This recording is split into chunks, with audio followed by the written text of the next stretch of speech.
Deddy Sitorus sungguh kurang ajar sekali dan keterlaluan. Masa mengatakan 2024 adalah yang menang Dajjal. Ini sungguh keterlaluan. Berarti menuduh Prabowo Gibran adalah Dajjal. Sih gini, terakhir ya Bang Karni.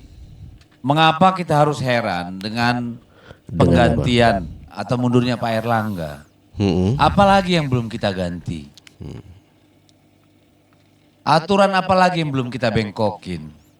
Institusi mana lagi yang belum kita pelintir? Etika mana lagi yang belum kita lucutin? Mengapa kita masih bertanya?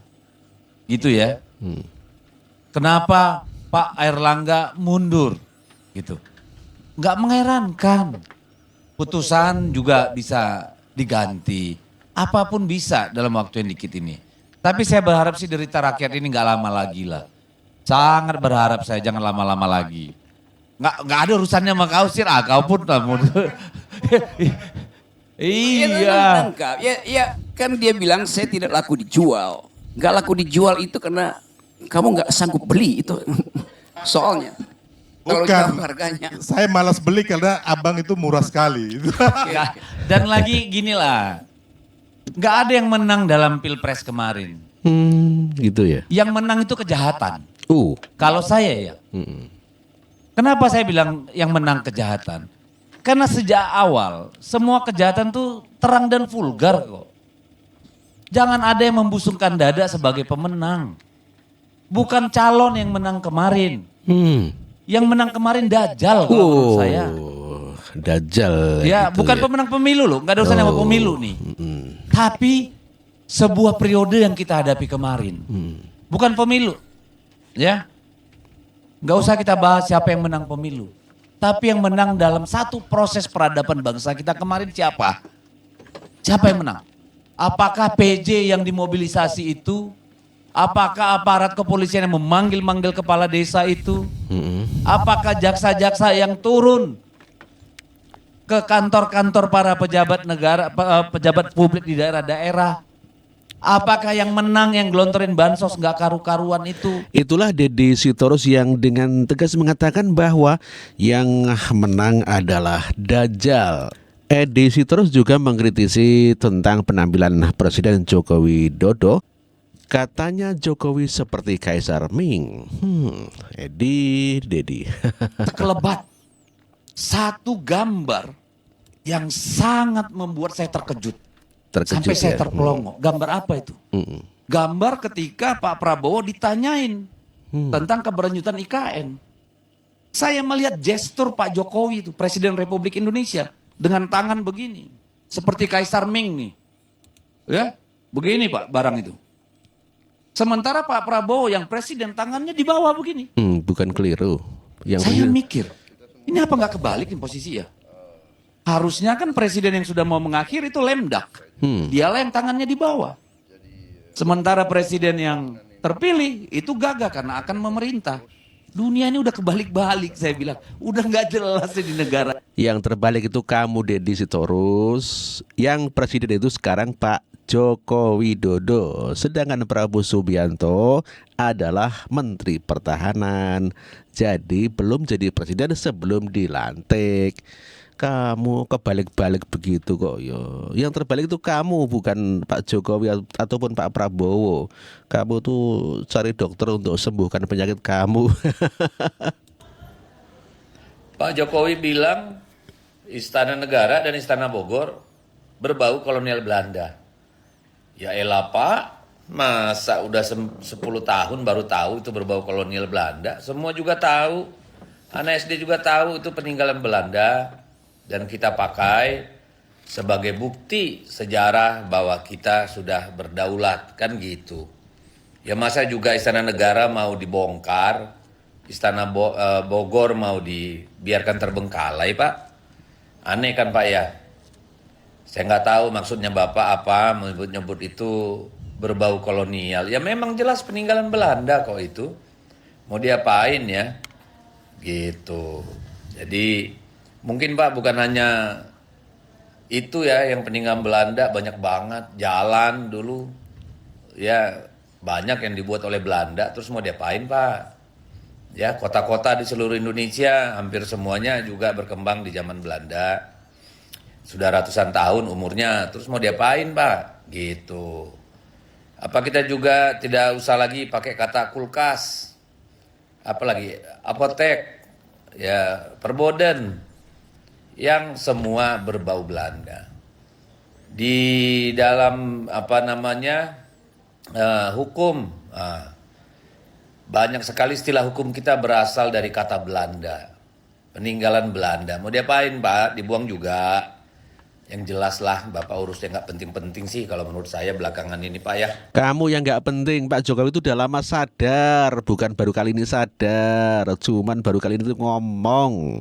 Makanya istana dipindah ke Kalimantan agar merupakan ya karya anak bangsa sendiri, jadi bukan warisan Belanda.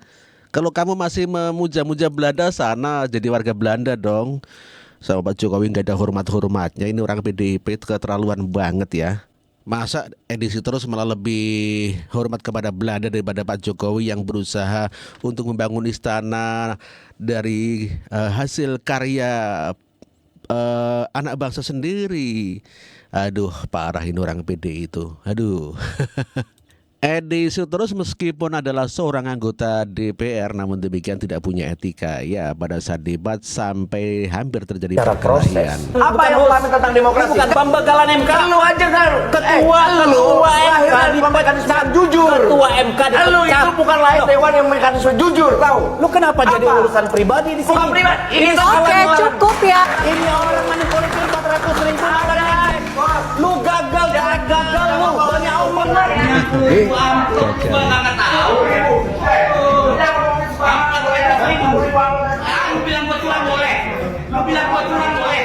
banyak benar. Ayo.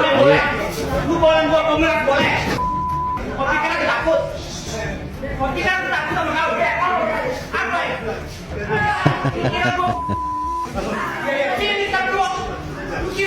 Itulah hampir terjadi baku hantam antara dua peserta di mana antara Nol dengan Deddy Sitorus ya sama-sama keras begitu ya. Sehingga hampir terjadi baku hantam kalau tidak dilerai oleh kru TV gitu ya. Edi Sitorus juga mengatakan bahwa Prabowo Subianto tidak akan memprioritaskan pembangunan IKN. Itu kata Edi Sitorus, mencoba memecah belah antara Prabowo dan Pak Jokowi. Untuk anggaran 2025 itu IKN bukan lagi prioritas. Setelah bertahun-tahun, 3 tahun terakhir menjadi prioritas. Dengar dari mana tuh, Bang? Ada deh. Dari apa? Kan katanya wartawan yang baik tidak pernah menyebut sumbernya. Oh gitu.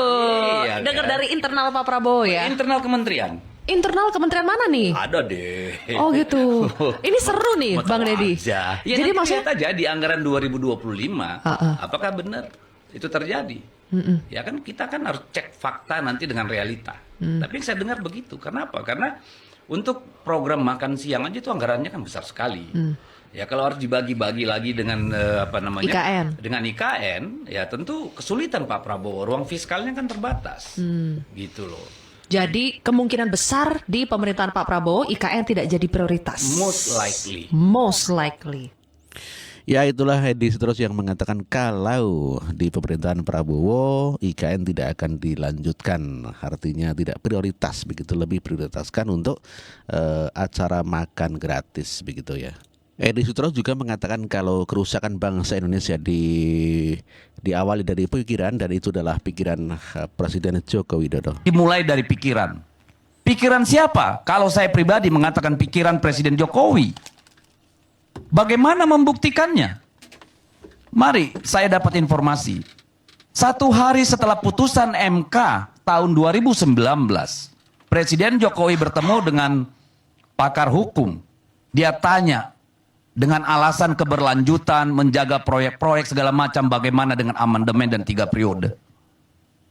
1 hari setelah putusan MK 2019 sudah muncul itu pikiran 3 periode. Jadi ini dimulai dari pikiran, lalu diikuti oleh tindakan. Itulah yang menyebabkan kehancuran pada hari ini. Hilangnya moralitas, etika, dan nilai-nilai. 1,5 tahun sebelum pemilu, Pak Jokowi memulai skenarionya. Apa? Dimulai dari mana?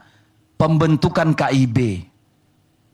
Meminta yang namanya PKB gabung dengan Gerindra. Banyak isu soal penjagalan Anies Baswedan muncul itu. Dan itu berterusan, kemudian berjalin ketika kemudian muncul yang namanya keputusan MK 90. Jadi ini masalah sudah dari hulu, Pak. Dari ujungnya sudah bermasalah. Makanya kalau ketika tadi tiba-tiba ada partai-partai dipaksa oleh KPU pusat supaya lolos verifikasi, ya itulah tindakan dalam rangka melaksanakan pikiran itu. Lalu kemudian terjadi putusan MK. Silakan berdebat bahwa itu final and binding. Tapi kita tidak bisa melaksanakan hukum dengan melanggar hukum, Pak. Salah itu. Dari mana rumusnya? Kalau kemarin yang mendaftar bukan hanya Gibran, bagaimana menghadapinya, Pak? Kalau tiba-tiba ada calon-calon lain yang muncul mendaftar, gimana? Jadi jangan dilegitimasi. Kita menafikan moral, etika, dan nilai-nilai di sana. Lalu apa yang terjadi?